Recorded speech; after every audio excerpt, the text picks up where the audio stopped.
What is actually this earthquake? You know the science, geology.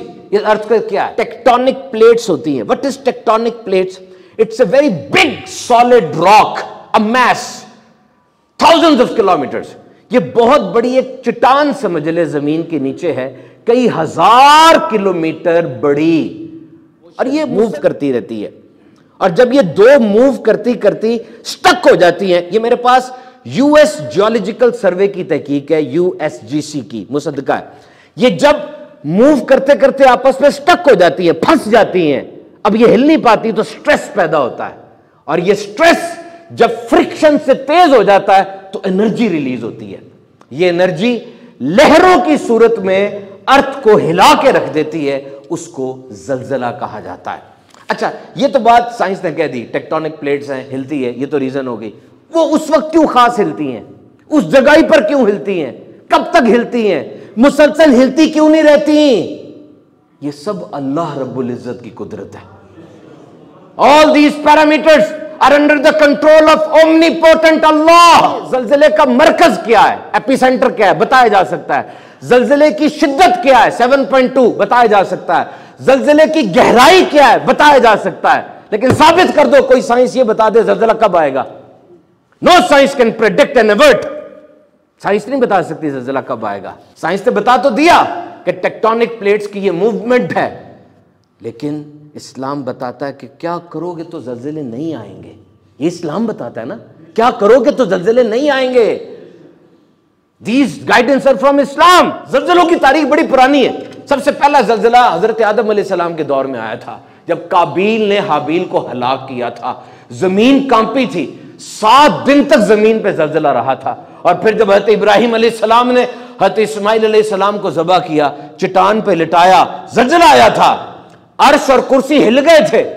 आसमान पर ये जो सूरज है, ये अपनी जगह से हिल गया था और आसमान सुर्ख हो गया था. और फरिश्तों ने अर्ज की थी, अगर अल्लाह किसी को अपना खलील बनाता तो इनको बनाता. और अल्लाह ताला ने हज़रत इब्राहिम अलैहिस्सलाम को अपना खलील बना लिया. हज़रत सालेह अलैहिस्सलाम की कौम पे भी जलजला आया था. उन्होंने उस ऊंटनी को मार दिया था, उस ऊंटनी को जो निशानी थी, जलजला आया. शुएब अलैहिस्सलाम की कौम पे जलजला आया. ये नाप तोल में कमी करते थे, हक पूरा नहीं देते थे, जलजला आया इनके ऊपर. हक पूरा दो. असहाबे फील के ऊपर जो काबा गिराने के लिए आया था, उसमें भी जलजला आया था. और एक जलजला तब आया, उमर फारूक आजम के दौर में भी जलजला आया. जमीन कांपी, उमर फारूक आजम ने दुर्रा निकाल के जमीन को मारा और कहा, क्यों हिलती है, क्या उमर ने तेरे पे अदल नहीं किया? तो मेरे मोहतरम सामीन इकराम, ये जलजला, बीबी आयशा सिद्दीका फरमाती हैं, जब जिना को हलाल समझा जाएगा, शराब पीने लगेंगे और गाने बाजे को मशगला बना लेंगे, अल्लाह की गैरत को जोश आएगा और जमीन को हुक्म होता है कि वो जलजला बर्पा कर दे. हज़रत सालेह अलैहिस्सलाम के दौर में जलजला नबी की नाफरमानी थी और हुजूर ने फरमाया, इंतजार करो सुर्ख आंधियों का, जमीन में धंस जाने का, जलजलों के आने का, सूरतें बदल जाने का. कब?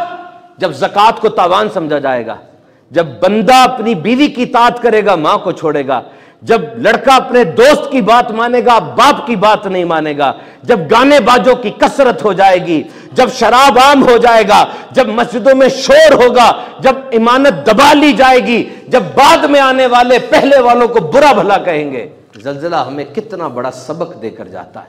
पहला सबक तो याद रखिएगा, your life can change in A split second without you even anticipating और एक्सपेक्टिंग.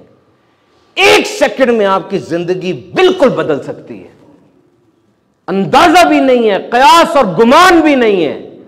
सारे सपने ख्वाब लेकर सोते हो, अचानक सब कुछ बदल जाएगा. और number 2, you could be living comfortably with no financial hardships but you may become recipient of ज़कात. तुम बड़े अमीर हो, तुम्हारे पास कोई मुआशी बदहाली नहीं है, जेबें भरी हुई हैं, लेकिन सेकंड में तुम ज़कात लेने वाले बन सकते हो, कुछ नहीं रहेगा तुम्हारे पास.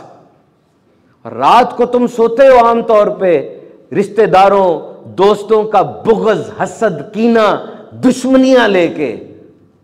और यह जलजला सुबह आया था, सुबह के वक्त वो सारी दुश्मनियां, कीने लेकर दबे के दबे ही रह जाओगे, उठ नहीं पाओगे.